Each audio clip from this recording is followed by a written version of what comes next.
81e question.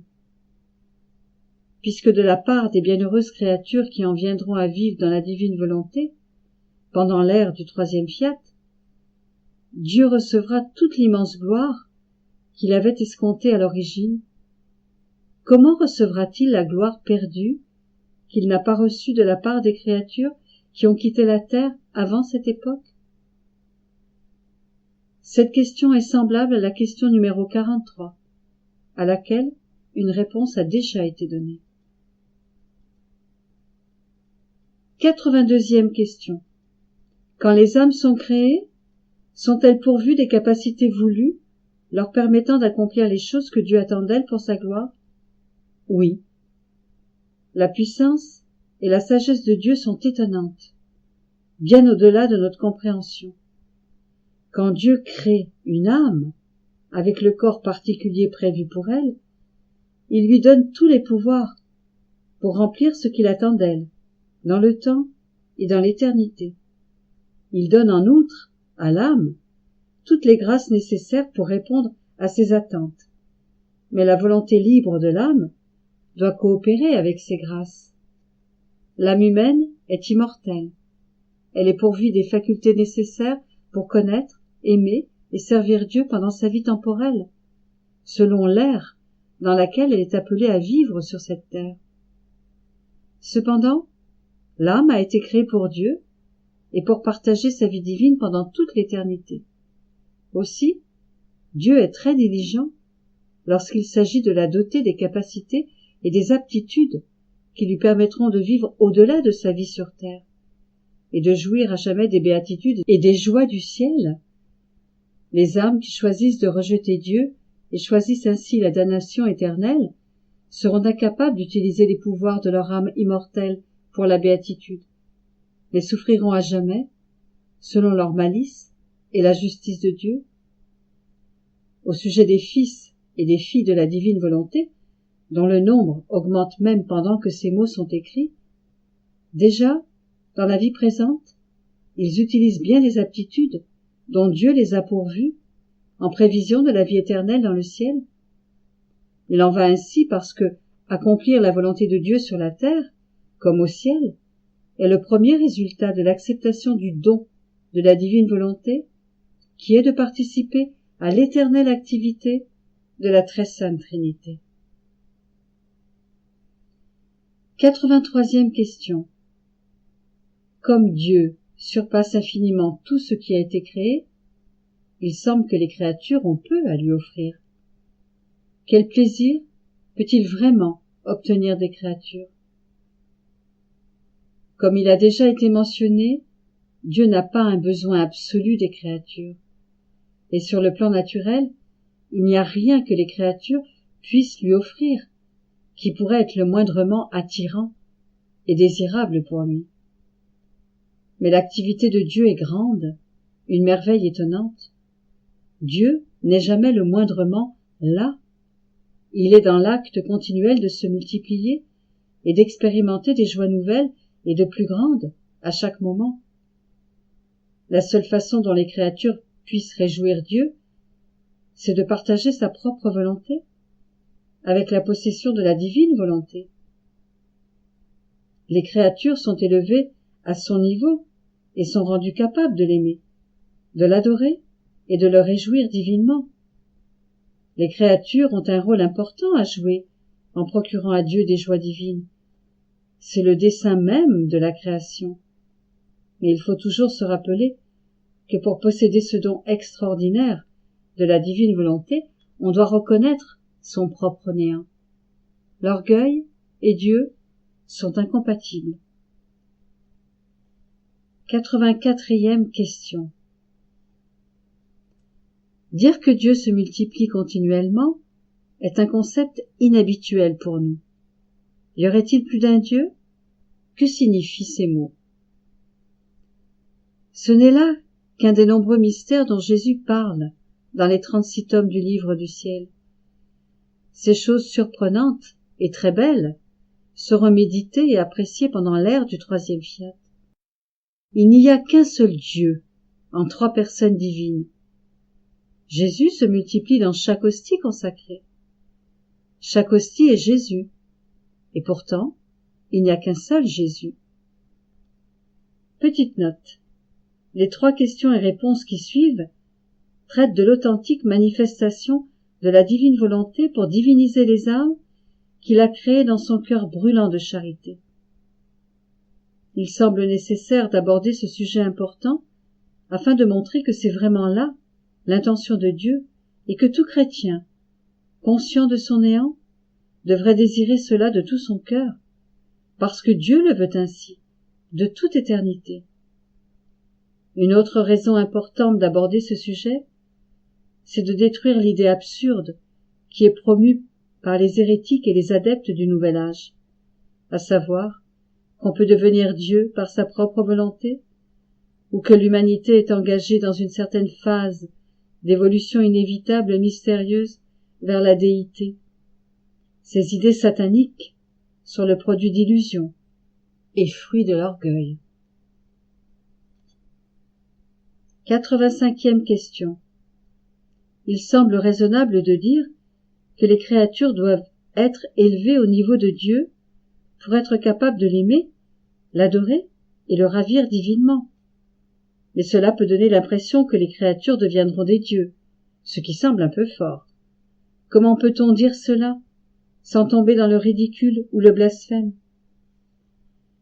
Saint Augustin, docteur de l'Église, a dit que Dieu s'est fait homme pour que l'homme devienne Dieu. De nombreux autres saints et mystiques ont affirmé la même chose dans leurs propres mots. Les Saintes Écritures déclarent au psaume 82 « Vous êtes tous des dieux et des fils du Très-Haut ». Jésus s'est référé à ce passage comme il est rapporté dans l'Évangile de Saint Jean. La signification de ce qui précède est que l'Esprit Saint veut nous sanctifier au point que nous devenions divinisés. C'est la mission de l'Esprit Saint concernant les âmes. Plus nous possédons la grâce sanctifiante, plus nous sommes comme Dieu. Cette ressemblance est grandement magnifiée avec le don de la divine volonté, parce que la divine volonté est la véritable fontaine de la grâce sanctifiante. Au commencement, Dieu créa Adam et Ève à son image et à sa ressemblance.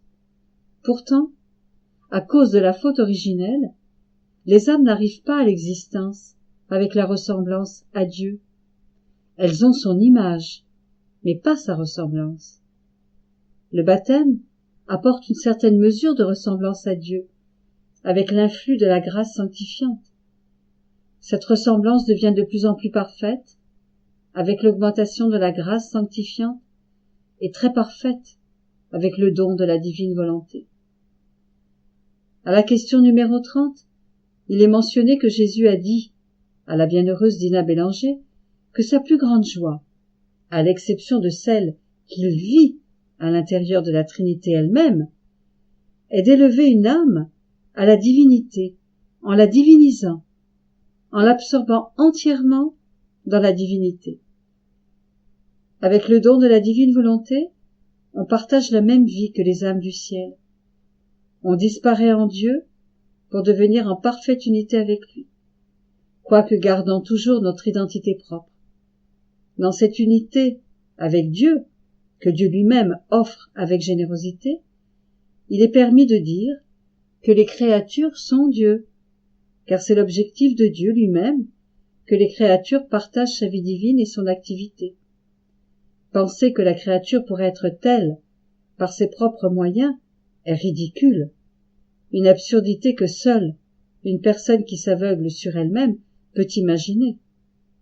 C'est aujourd'hui le triste cas de bien des hérétiques et des adeptes du Nouvel Âge. 86e question. Qu'en est-il de Saint Michel et de son combat contre Lucifer? Est-ce que Michel signifie qui est comme Dieu? Son combat contre Lucifer n'est-il pas venu à la suite de l'expulsion de Lucifer du ciel, par suite de son orgueil et de sa désobéissance?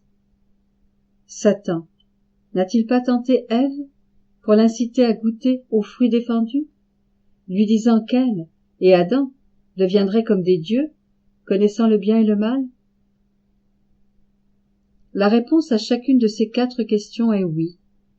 Lucifer et tous les anges ont été créés à la ressemblance de Dieu à divers degrés.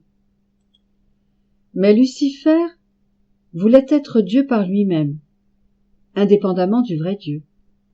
Il voulait être adoré comme Dieu. Il semble que le cri de bataille de Saint Michel contre Lucifer, qui devint Satan, résultait du désir vaniteux de Lucifer d'être comme Dieu, objet de vénération, indépendant et capable de faire ce qui lui plaît sans relation à l'unique vrai Dieu. Le cri de bataille de Saint Michel ne venait pas du fait que Lucifer ne possédait pas la grâce sanctifiante lorsqu'il a été créé, car tous les anges avaient cette grâce sanctifiante qui leur donnait la ressemblance à Dieu à des degrés divers. Adam et Ève, les premiers humains, ont été créés à la ressemblance de Dieu, et Saint Michel n'a pas eu mission de s'opposer à eux pour cela. La grande erreur de nos premiers parents a été de ne pas apprécier le fait qu'ils étaient déjà comme Dieu, au point même de posséder la divine volonté. Ils ont recherché quelque chose de soi-disant supérieur, nommément d'être des dieux par eux-mêmes, indépendamment du vrai Dieu, en agissant selon leurs caprices et en cherchant à connaître les choses au-delà de ce que leur Père éternel désirait, comme s'ils avaient un droit à toutes ces choses, indépendamment du Créateur. Dieu lui-même a voulu que ses créatures soient comme lui, soient des petits dieux en lui, ce qui constitue la plus grande liberté dont on puisse jouir. Mais l'orgueil de se croire quelqu'un par soi-même, de désirer faire sa propre volonté, est la ruine de l'unité avec Dieu. C'est le plus grand des désordres et la cause des pleurs de tout l'enfer. 87e question. Citez certains écrits des saints, des mystiques et des grands maîtres spirituels concernant la divinisation des âmes. C'est une bonne et utile question à poser pour au moins 2 raisons. Une première raison est que les chrétiens des temps modernes ne savent plus très bien ce qu'est la grâce sanctifiante et qu'elle est accompagnée de la présence de l'Esprit Saint, dont la mission est de diviniser les âmes, même en cette vie. Les chrétiens des premiers temps, plus portés à apprécier les immenses bénéfices liés à l'appartenance au corps mystique du Christ, étaient très conscients d'être divinisés par la grâce sanctifiante et n'avaient aucune réticence à accepter et à apprécier la vérité que l'être infini avait fait d'eux des dieux, leur permettant de partager la nature divine. Connaissant cette sublime réalité en eux, ils étaient diligents à se comporter en conséquence, réalisant quel don merveilleux est celui d'être chrétien, né à la vie de Dieu par le sacrement du baptême et pouvant croître plus parfaitement dans la vie divine par les autres sacrements, spécialement le sacrement de la Sainte Eucharistie. Une deuxième raison est que l'Église catholique a été gratifiée de nombreux saints, mystiques et maîtres spirituels ayant écrit sous l'influence de la grâce. Ils ont su utiliser les termes et le langage approprié pour expliquer la mission et l'opération de Dieu dans les âmes possédant la grâce sanctifiante. Ils ont su expliquer les effets divinisants de celle-ci. Ainsi, à partir des écrits du serviteur de Dieu, le père Juan G. Arintero, nous avons noté certains commentaires de vrais chrétiens, hommes et femmes, qui ont reçu les lumières de la grâce pour comprendre la réalité de celui qui est divinisé par l'action de Dieu lui-même. Saint Dionysius. Et le salut est trouvé dans la divinisation, c'est-à-dire dans la plus parfaite assimilation et union avec Dieu. Père Arintero. Ce feu est l'Esprit Saint qui doit nous animer, nous enflammer, nous purifier, nous rendre parfaits au point de divinisation. Le véritable ordre surnaturel consiste dans le fait que Dieu s'abaisse au niveau de ses créatures, et les élève autant qu'il est possible au niveau du Créateur.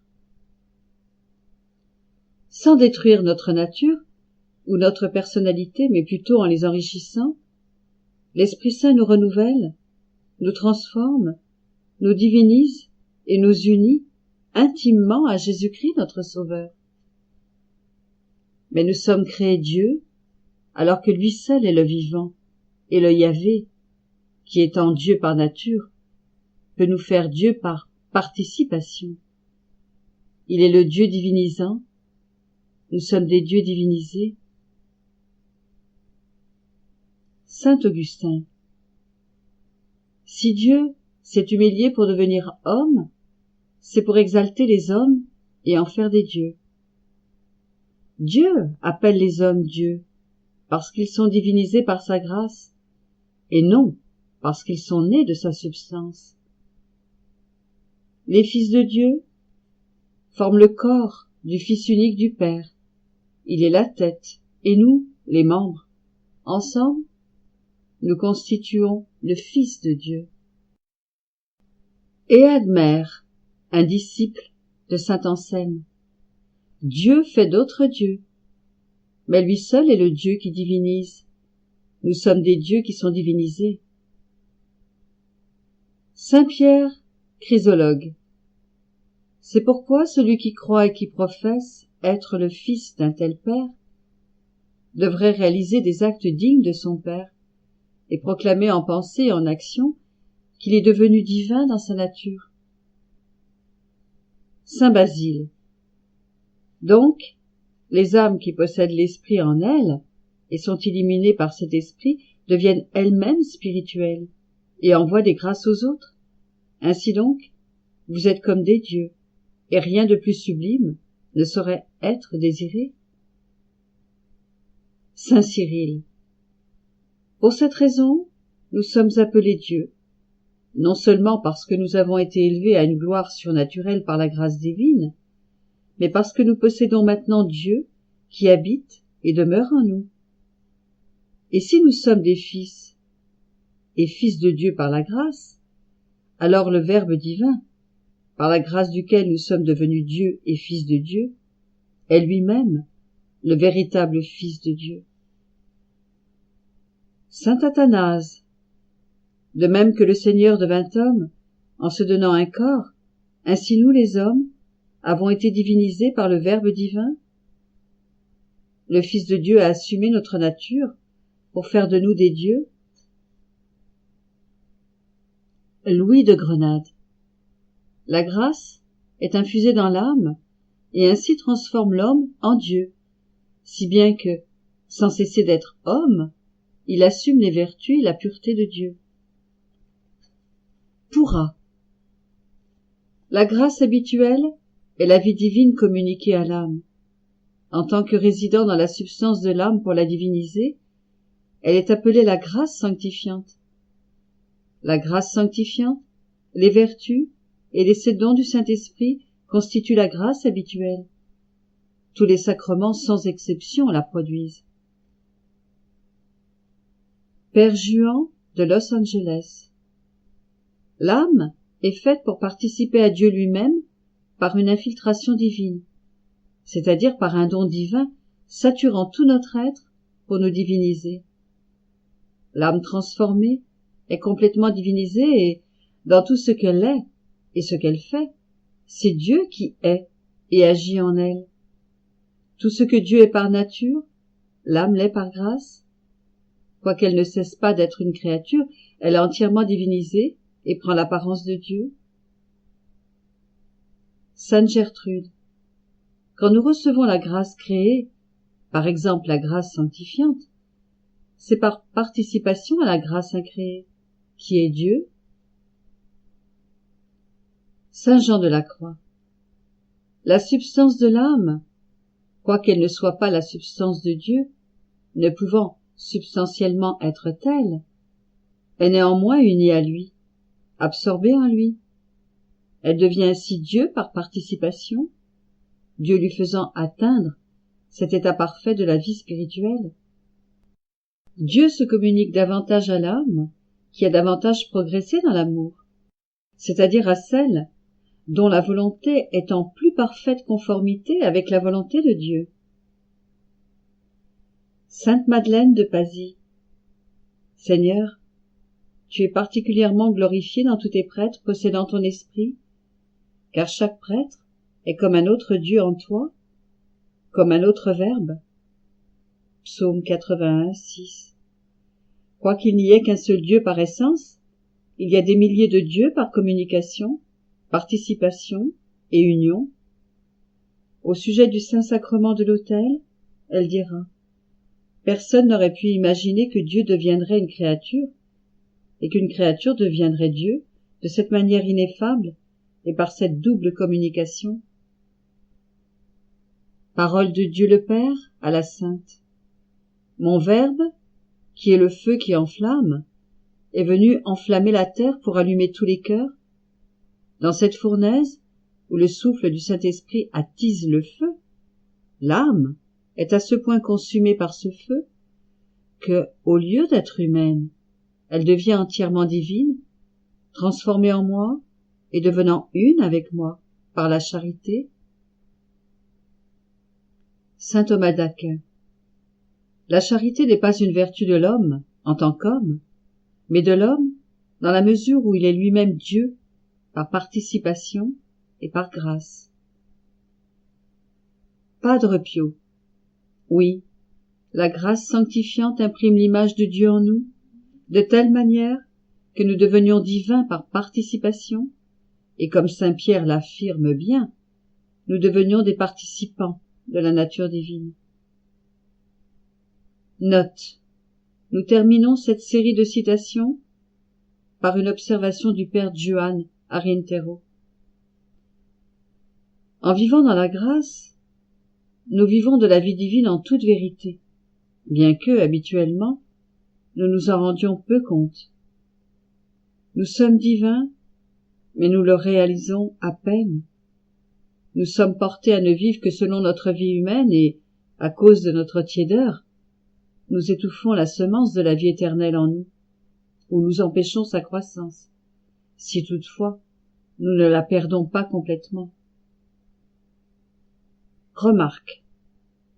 La matière traitée aux 3 questions précédentes avait comme objectif de mettre en lumière l'authentique compréhension catholique de la divinisation de l'âme par l'Esprit Saint. Cette sublime opération de Dieu n'est effectuée que dans les âmes qui reconnaissent leur néant. Satan est très habile à imiter les œuvres de Dieu, à semer la confusion et à égarer les orgueilleux.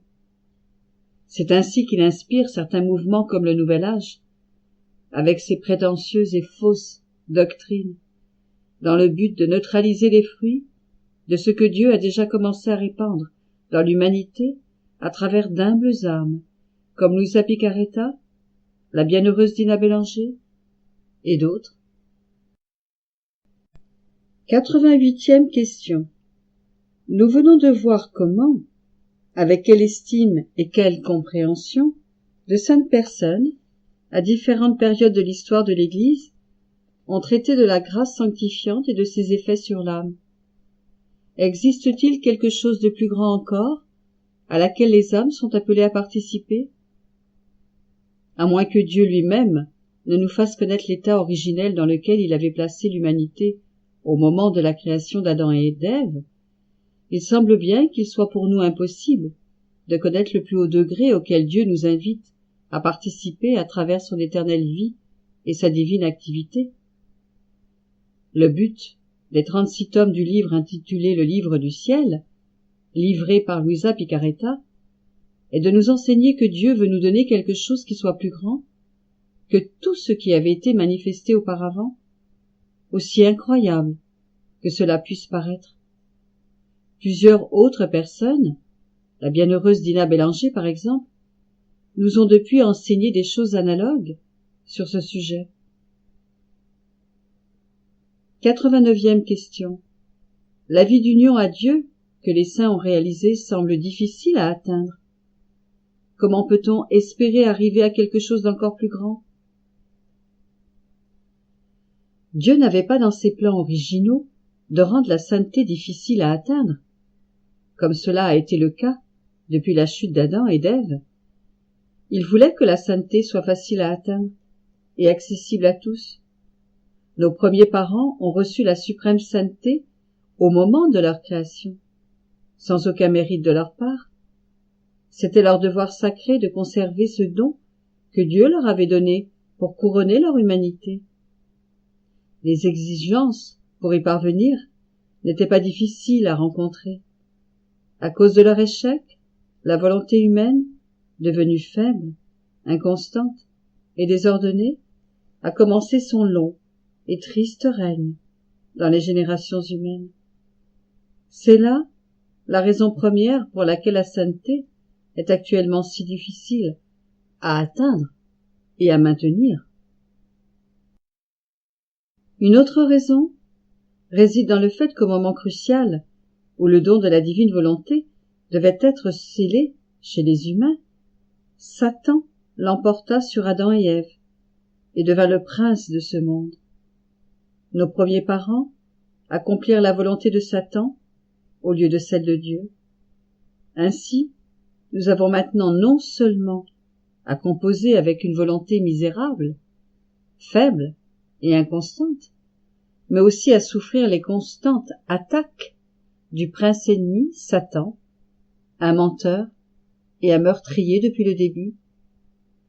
La divine volonté est un don. Ce n'est pas quelque chose que l'on peut mériter, gagner, ou vers laquelle on puisse s'acheminer. Ce don est maintenant disponible pour qui le veut. Il va remettre les choses dans leur ordre originel. La divine volonté, d'une suprême perfection, va régner de nouveau. Peut-être plus tôt que nous le pensons. Le prince ennemi sera enchaîné en enfer et n'aura plus la liberté de nous tourmenter. Le ciel s'étendra à la terre et la volonté du Père sera enfin réalisée, sur la terre comme au ciel. 90e question. Comment la vie dans la divine volonté peut-elle surpasser la vie si sublime dans la grâce sanctifiante? La réponse à cette question sera le principal centre d'intérêt spirituel pendant l'ère du troisième fiat de Dieu, qui couvrira peut-être les prochains 1000 ans, avant la consommation finale des choses liées à la terre. Le sujet est si vaste que nous pouvons à peine l'effleurer ici. Voici cependant quelques idées à considérer. Quand Jésus est venu du ciel pour nous racheter, il a rétabli le royaume de la grâce et fondé l'Église pour l'administrer. Mais à ce moment-là, il n'a pas rétabli le royaume de la divine volonté, écarté par Adam et Ève. Jésus l'a bien recouvré, ce royaume, mais le Père a exigé que nous l'attendions pendant près de 2000 ans et que nous prions pour sa venue pendant tout ce temps, en disant la prière que Jésus nous a enseignée, où l'on dit « Que ton règne vienne, que ta volonté soit faite sur la terre comme au ciel ». C'est là un signe clair que le royaume de la divine volonté surpasse le royaume de la grâce. L'arbre magnifique du royaume de la grâce, son tronc, ses branches, ses fleurs et ses fruits, administré par l'Église catholique, a progressé à partir de sa semence plantée par la mort de Jésus sur la croix. L'idéal de Dieu commence maintenant à se réaliser. Le fruit exquis de cet arbre apparaît, habité par la fécondité divine. On pourrait dire que les branches de cet arbre sont les sacrements, ses feuilles, les personnes vivant de la vie de la grâce, ses fleurs, les âmes héroïques qui ont atteint la sainteté, et ses fruits, les âmes qui en viennent à vivre dans la divine volonté. Ces fruits contiennent la semence, le pouvoir de générer à nouveau. Ils sont habités par la divine fécondité. Jésus a dit à Luisa Picaretta, qui a été choisie pour être la première messagère du règne de la divine volonté, les paroles suivantes. « Si j'ai attendu tant de siècles avant de faire connaître comment ma volonté opère, dans la créature et en moi, c'est parce que je devais disposer les hommes à passer d'une connaissance inférieure à une connaissance plus élevée. Quand je fais connaître une nouvelle vérité aux hommes, c'est le signe que je veux leur faire don du cadeau qui y correspond. Le premier accomplissement du règne de la divine volonté, ma fille, je le veux en toi. Voilà pourquoi je te parle si souvent de la vie dans ma volonté, que je n'ai pas manifestée auparavant à qui que ce soit. Au plus, on a connu l'ombre de ma volonté, l'enchantement, la douceur qu'elle offre, mais pénétrer en elle, embrasser son immensité, se multiplier en elle et se rendre partout, même pendant qu'on est encore sur la terre, aller au ciel et dans les cœurs, abandonner les voies humaines et œuvrer de façon divine, cela n'est pas encore connu, à tel point que ça paraîtra étrange à un grand nombre. Celui qui n'a pas l'esprit ouvert à la lumière de la vérité ne comprendra rien à ce sujet. Néanmoins, petit à petit, je ferai mon chemin. Le mandat que ton Jésus te donne est le plus noble qui soit. Il porte sur l'éternelle volonté. Quand je te parle de ma divine volonté, qui est mon être tout entier, il sort de moi une vie qui est le plus grand don qui existe. À une autre pionnière du troisième fiat, la servante de Dieu, Concepción Cabrera de Armida, qui demandait à Jésus si le don qu'il lui avait accordé était le mariage spirituel, qui a été longtemps considéré le sommet de la perfection en cette vie, Jésus répondit: beaucoup plus que cela. Le mariage est une forme d'union externe, mais la grâce de m'incarner en toi, de vivre et de croître dans ton âme sans jamais la quitter, de te posséder et d'être possédé par toi comme en une seule et même substance, et que je me communique à ton âme dans une symbiose qui ne peut être comprise, c'est la grâce des grâces. Tu as là une union mystique, la plus grande et la plus sublime qui puisse être. C'est une union de même nature que celle qui est vécue au ciel, excepté qu'au paradis, le voile qui cache la divinité est levé. Et à une autre pionnière du troisième fiat, la bienheureuse Dina Bélanger, Jésus livra ce beau secret, déjà mentionné à la question 30. Ma joie, en plus du bonheur éternel et parfait que je possède dans mon Père et en moi-même, est de me reproduire dans les âmes que j'ai créées par amour. Plus une âme me permet de me reproduire en elle, plus je trouve de bonheur et de repos en elle. La plus grande joie qu'une âme puisse me donner, c'est de me laisser l'élever à la divinité. Oui, ma petite épouse, je sens un plaisir immense à transformer une âme en moi-même, à la diviniser, à l'absorber complètement dans la divinité.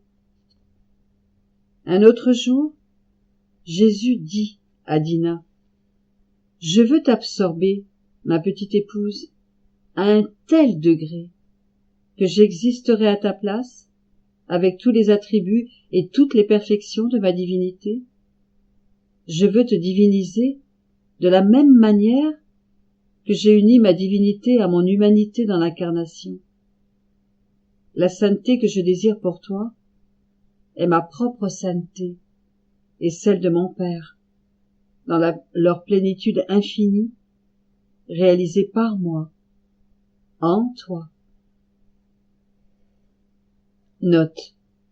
La bienheureuse Dina Bélanger, béatifiée par le pape Jean-Paul II le 20 mars 1993, comprit qu'elle était plongée de plus en plus profondément dans l'essence de la très sainte Trinité, que Dieu avait absorbé entièrement son être et qu'elle vivait par lui, dans l'adorable Trinité, la vie de l'éternité, et que Jésus s'était substitué à elle sur la terre.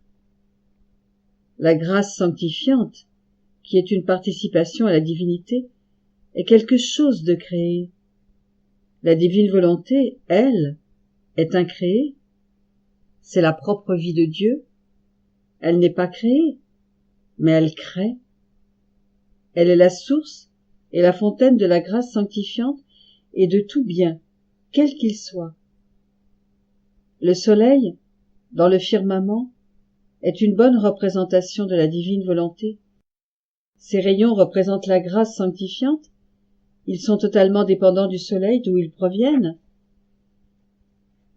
La divinisation par la grâce sanctifiante survient à des degrés divers, selon notre coopération, c'est-à-dire selon notre conformité et notre abandon à la divine volonté. La divinisation par le don de la divine volonté se situe à un niveau beaucoup plus élevé que la divinisation par la grâce sanctifiante uniquement, car la divine volonté elle-même règne dans l'âme, à la place de la volonté humaine faible et inconstante, toujours plus ou moins en guerre avec la grâce. La divine volonté est la vie éternelle et incréée de la Sainte Trinité. C'est l'unité de la Sainte Trinité. La vie dans la grâce sanctifiante peut être appelée la vie mystique. La vie dans la divine volonté peut être appelée la vraie vie.